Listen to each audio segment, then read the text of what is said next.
Video presentation.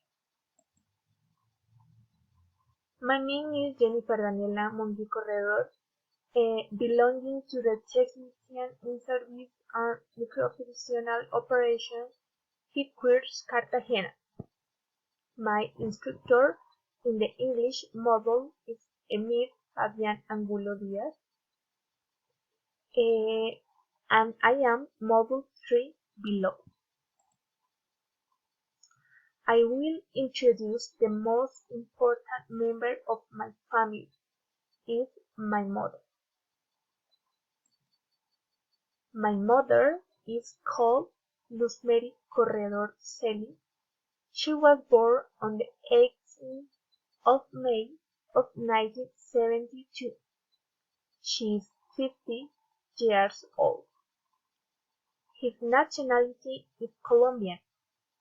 He currently resides in the city of Quintana, located in the department of Boyacá.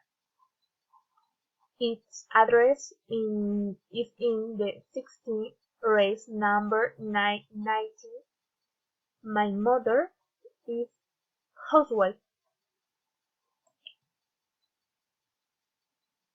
She loves trekking in mountains, forests, and rivers of the city where she lives, or in the nearby city.